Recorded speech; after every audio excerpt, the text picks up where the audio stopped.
बिस्मिल्लाहिर्रहमानिर्रहीम। अस्सलाम वालेकुम नाज़रीन, मैं इमरान खान हूं।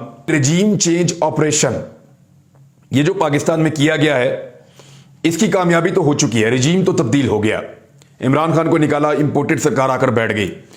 अब जो अहदाफ थे इस ऑपरेशन को करने के पीछे, जो अहदाफ थे वो हासिल किए जा रहे हैं। जो लोकल अहदाफ थे उनमें सबसे बड़ा हदफ यह था कि NRO2 मुकम्मल हो जाए। तो NRO2 जो है वो मुकम्मल हो चुका है, नैब अमली तौर पे ख़त्म हो चुका है, FIA के पर काट दिए गए हैं, तमाम अफसरान इधर उधर कर दिए गए हैं और केसेस की फाइलें जो हैं उनके साथ जो कुछ हो रहा है ये आपको आने वाले दिनों में पता चलेगा। नैब का कानून तब्दील हो गया, गजट नोटिफिकेशन जारी हो गया। तफसीलात के मुताबिक नैब कानून तब्दील हो गया है। कौमी एहतसाब ऑर्डिनेंस 1999 में तरामीम का नोटिफिकेशन जारी कर दिया गया है।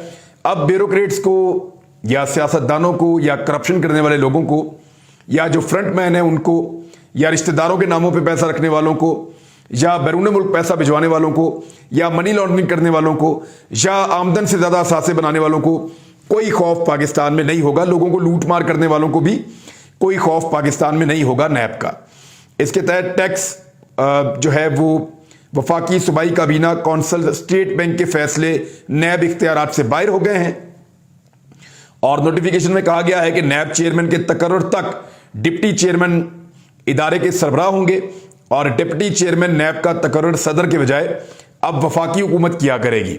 सदर नहीं करेंगे, सदर को इस सारे मामले से उन्होंने बाहर कर दिया है। दीगर बहुत सारी चीजें हैं, यानी नैब अपनी तौर पे आपको मैं साफ कहूं तो वो खत्म हो गया है और नैब के ऊपर उल्टे जुर्माने डालना शुरू कर दिए कि अगर नैब कोई इंक्वायरी करे और किसी लम्हे साबित ना कर पाए तो नैब के ऑफिसर को गिरफ्तारी भी हो सकती है, सजाएं भी हो सकती हैं, जुर्माने भी हो सकते हैं और बहुत सारी चीजें और हैं। कम से कम 100 बंदे शिकायत करें, जाकर खड़े होकर लगाएं तो तब नैब कार्रवाई करेगी, वरना कार्रवाई नहीं करेगी। तो ये बड़ा मजेदार काम कर दिया है। नैब अमली तौर पे खत्म हो गया तो NRO2 मुकम्मल हो गया। लेकिन इसका एक बैरूनी हिस्सा भी था।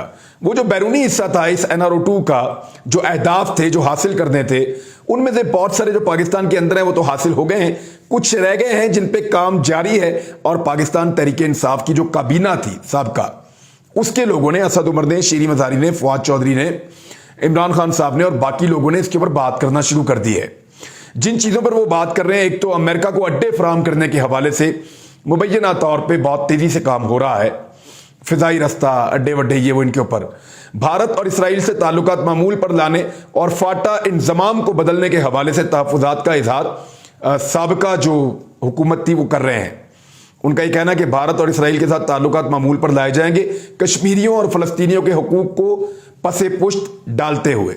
जबकि फाटा इंजमाम का जो मामला इमरान खान साहब ने किया था, एक बहुत पुराना अटका हुआ काम था, वहाँ के लोगों की बड़ी ख्वाहिश थी, उसको रिवर्स करने के लिए एक टारगेट दिया गया है। तो ये भी हो सकता है, जबकि NRO2 मुकम्मल हो चुका है। एक तो ये चीज आगे की तरफ जैसे जैसे बढ़ रही है वैसे वैसे क्लैरिटी आती जा रही है कि एक्चुअली ये सब कुछ हुआ क्यों, किया क्यों गया और इसके पीछे मकासद क्या थे। महंगाई के खिलाफ तो ये बिल्कुल नहीं था। अगर ये महंगाई के खिलाफ होता तो आज महंगाई पाकिस्तान में उतनी ना होती जितनी इस वक्त है। यानी महंगाई की एक मिसाल मैं आपको दे देता हूं। यूटिलिटी स्टोर पर दालों की कीमतें बढ़ा दी गई हैं। दालें वो चीजें हैं जो आम आदमी खा लेता है और यूटिलिटी स्टोर पे ये पहले ही बहुत सस्ती होती हैं, बाहर तो पहले ही बहुत महंगी है। तो वहां पे जो कीमतें बढ़ी हैं अभी, जरा वो भी आप सुन लें। अगले हफ्ते का फिगर आने दें, महंगाई 30% से ऊपर जाएगी। जो चने की दाल है वो 28 रुपए उसमें इजाफा कर दिया गया यकमुश्त, 1 किलो के पीछे 190 रुपए पे पहुंच गई। जो सफेद चने हैं वो 300 रुपए पे पहुंचा दिए, 87 रुपए का इजाफा हुआ। जो दाल मसूर है उसको 270 रुपए पे पहुंचा दिया, यानी 55 रुपए का इजाफा हुआ। तो इस तरीके से कीमतें बढ़ाई जा रही हैं।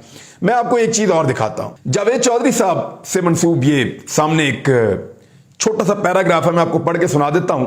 और उन्होंने बहुत क्लियरली हर चीज को बिल्कुल साफ और शफाफ कर दिया है। उन्होंने कहा कि हुकूमत ने इमरान खान को सच्चा साबित कर दिया। आपने अपनी हमाकत से इमरान खान को भी सच्चा साबित कर दिया। ये 8 साल से कह रहे थे ये लोग NRO लेना चाहते हैं और आपके एक फैसले ने यह साबित कर दिया कि यह शख्स ठीक कह रहा था। इमरान खान 3 माह से यह भी कह रहा था कि ये लोग अपने मुकदमे बंद कराने के लिए इक्तदार में आए हैं। आपने ये तरामीम करके इस इशू पर भी इमरान खान को सच्चा साबित कर दिया है। मौजूदा हुकूमत और उनके दानिश्वरों की तरफ से अजीबोगरीब बातें भी की जा रही हैं कि क्या हर्ज है। मैं पहले वो बातें आपको बता देता हूं, यानी उनके वुज़रा भी ऐसी बातें कर रहे हैं, उनके जो बेकारी दानिश्वर हैं वो भी ऐसी बातें कर रहे हैं, जो उनके बाहर हैंडलर्स हैं, जो अंदर हैंडलर्स हैं वो भी ऐसी बातें कर रहे हैं। यानी अमेरिका को अड्डे देने में क्या हर्ज है, इसराइल को तस्लीम करने में क्या हर्ज है, भारत के शिद्दत पसंद रवैये के बावजूद ताल्लुकात बहाल करने में क्या हर्ज है, मुल्क को बचाने के लिए अवाम को महंगाई में पीस कर मुश्किल फैसले करने में क्या हर्ज है, न्यूक्लियर असासों से दस्तबरदारी में क्या हर्ज है, करप्शन हर मुल्क में होती है, क्या हर्ज है। ये ऐसा इकबाल ने कहा। ये सब लोग इस तरह के स्टेटमेंट दे रहे हैं। तो कुछ स्टेटमेंट पब्लिक की तरफ से भी हैं कि करप्शन पर जेलों में अगर आपको डाल दिया जाए तो क्या हर्ज है, सजाए मौत अगर दे दी जाए करप्शन पे पाकिस्तान में भी तो क्या हर्ज है, सारे असासे जो लूट मार करके बनाए हैं वो रिकवर कर लिए जाएं तो क्या हर्ज है, अपने पैरों पे अपने मुल्क को खड़ा कर दिया जाए तो क्या हर्ज है, आजाद और खुद मुख्तार जिंदगी पाकिस्तानी गुजारें तो क्या हर्ज है, अवामी ख्वाहिशात और मुतालबे पर फौरी पाकिस्तान में इलेक्शन करवा दिए जाएं तो क्या हर्ज है, पाकिस्तान तहरीके इंसाफ के लोटों को नाअहल कर दिया जाए तो क्या हर्ज है, रिजीम चेंज ऑपरेशन के तमाम किरदारों को सामने लाया जाए, कटहरे में खड़ा किया जाए तो क्या हर्ज है, सुप्रीम कोर्ट में मुरासला पड़ा हुआ है उस पर एक कमीशन बना दिया जाए तो क्या हर्ज है, रूस से सस्ता तेल लेने में क्या हर्ज है, अवाम को रिलीफ देने में क्या हर्ज है, सरकारी अखराजात को कम करने में क्या हर्ज है। कोई हर्ज नहीं है। कभी इस तरफ भी सोचें, लेकिन इस तरफ ये कभी नहीं आएंगे। मुल्क का बेड़ा गर्क तो एक तरफ ये लोग कर ही रहे हैं, दूसरा अगर कोई उम्मीद की किरण बाकी है तो उसको भी बुझाने के लिए सब जोर लगा रहे हैं। यानी पाकिस्तान तहरीके इंसाफ के 20 लोटे गए थे और वो लोटे अपने इलाकों में बाहर निकलने के काबिल नहीं है, लेकिन ना सिर्फ उनको बाहर जबरदस्ती बदमाशी के साथ निकाला जा रहा है बल्कि अवामी ख्वाहिशात के ऐन खिलाफ उनको इलेक्शन जितवाने की भी तैयारी की जा रही है।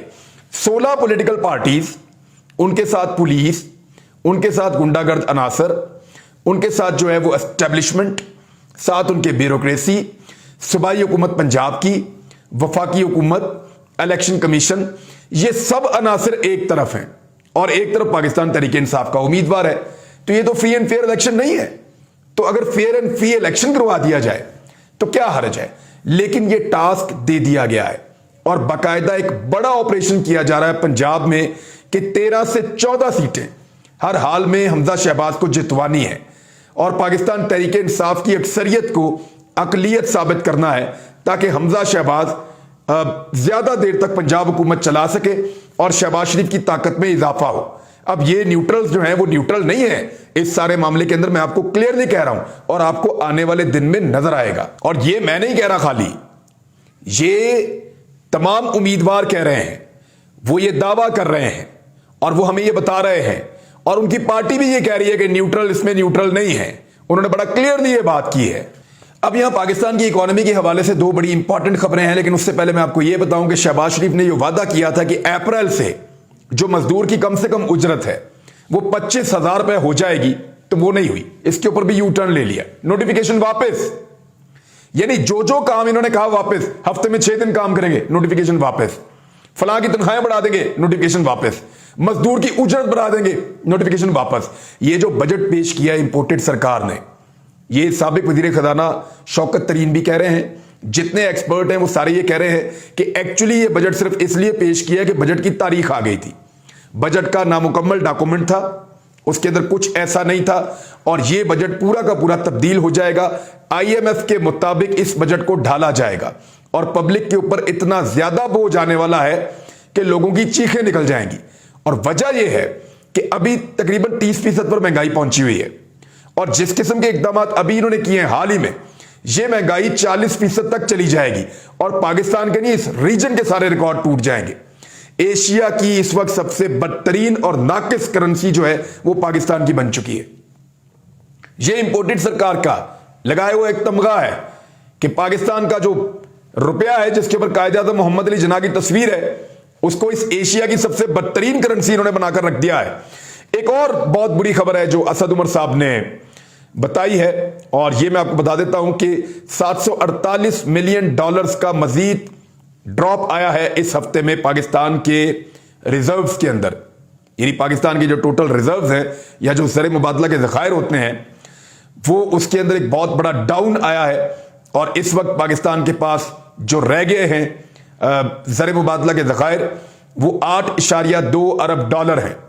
पाकिस्तान तहरीक इंसाफ की हुकूमत ने जिस वक्त वो ख़त्म हो गई थी उनकी हुकूमत, जिस वक्त उनसे हुकूमत छीन ली गई थी उस वक्त का बता रहा हूं, उससे पहले तो वो लगभग 20 अरब डॉलर तक भी पहुंचे हुए थे, 21 अरब डॉलर तक पहुंचे थे। लेकिन जिस वक्त उनकी हुकूमत खत्म की जा रही थी उस वक्त 16.4 अरब डॉलर के पाकिस्तान के पास रिजर्व मौजूद थे। पाकिस्तान के पास 16.4 अरब डॉलर के रिजर्व मौजूद थे।